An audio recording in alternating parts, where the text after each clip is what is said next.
Hello, ISO Ryan Walters here at Seoul World Cup Stadium with very appropriate blue lighting in the background as we go live here, Matthew, because Seoul Eland came into the World Cup Stadium and walked away winners in the first Seoul derby with these two teams, we'll say, because there were some Seoul teams back in the day.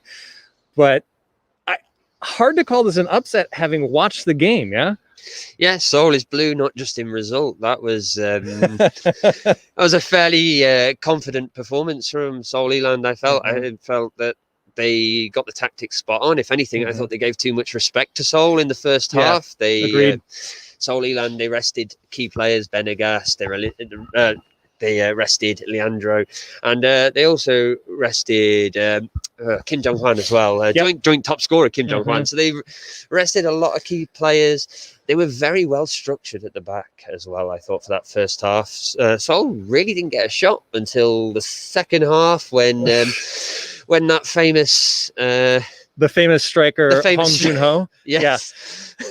Well, I mean, I think that's the difference, right? Yeah. What you were just talking about there, all of that firepower that Seoul Eland had on their bench, that's what they had on their bench, whereas FC Seoul's result was to start Pulasevic as a makeshift striker. That didn't work because, of course, it didn't work. No.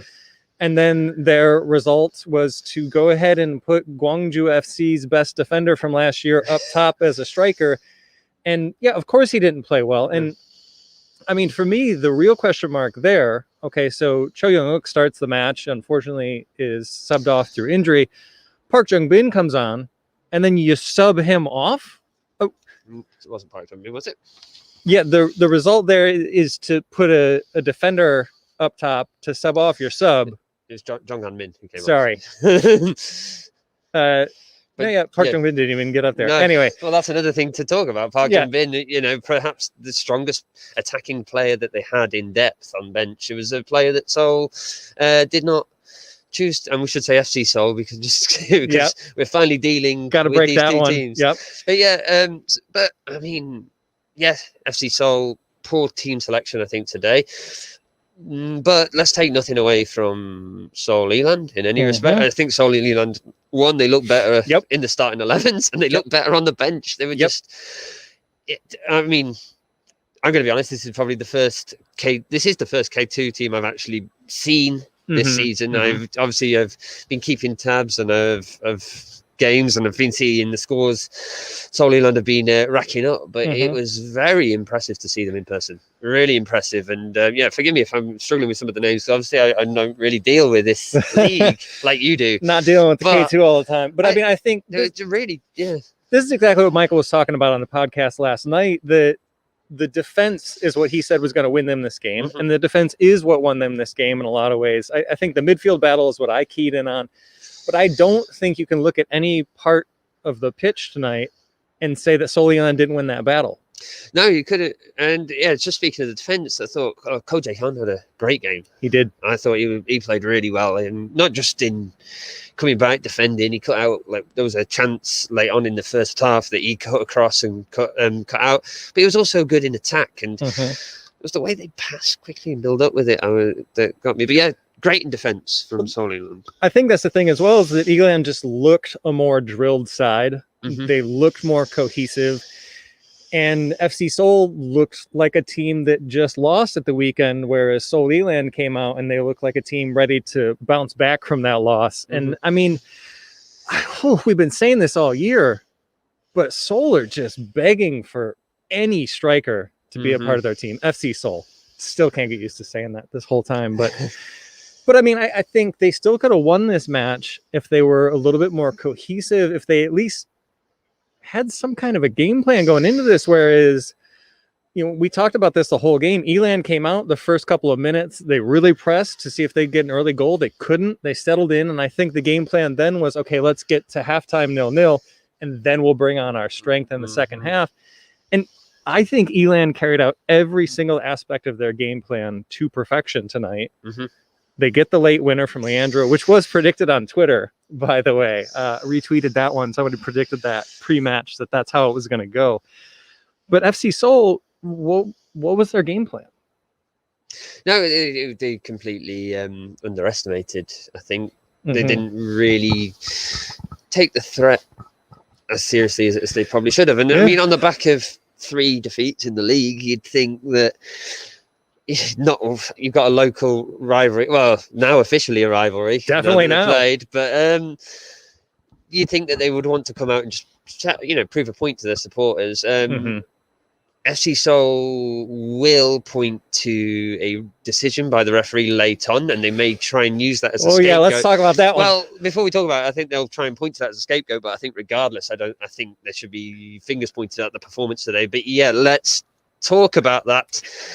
92nd minute, ball comes out. Well, the ball went into the Seoul Elan box. Seoul Elan defended. Palosevic on the edge of the box hits it, strikes it, and it strikes Seoul Elan. So again, forgive me for this. It is cold. As you can tell, we both underdressed a little bit. It struck Kim Jin Hwan on his arm. The ref immediately was very sure, was pointing to the ribs. We had a real good look at it. Well, we say real good look. There's the actual broadcast only showed one replay in real time. That's on the broadcaster's end of things, not the organisers. But so what it looked like, to me, it definitely did hit his ribs, but I still think it hit his arm.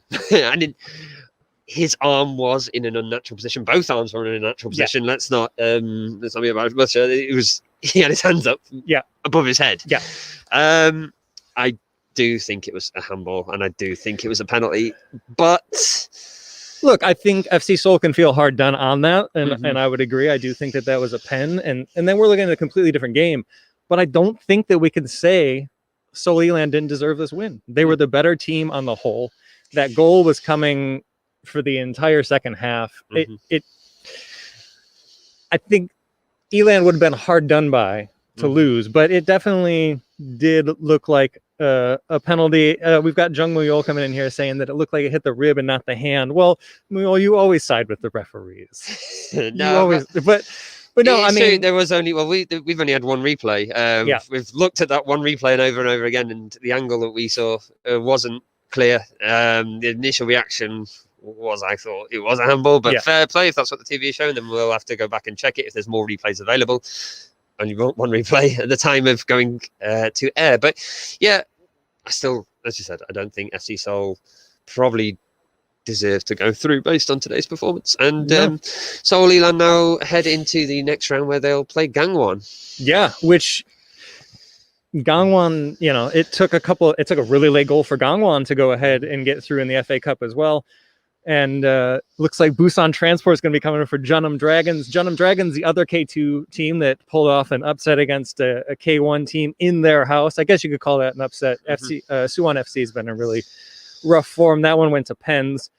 Mercifully, we didn't have that here, as our shaking might indicate. It's a little chilly in the stadium tonight. But all in all, a tremendous performance from Seoul Elan. Maybe not as entertaining as we would have hoped with it just being 1-0, but I think they got the job done. And I think what we saw in the last round of the FA Cup was a very, very big gap between K4, K5, and K2.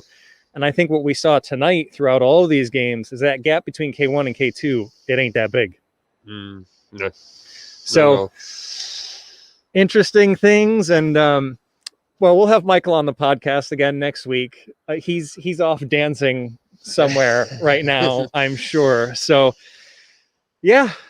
on the whole, I just hard not to say that that's a deserved result, and kudos to Seoul Elan for the game plan that they put together and came out and executed. And hopefully it'll be a derby that we will see again next season when FC Seoul are in K2. Anyway.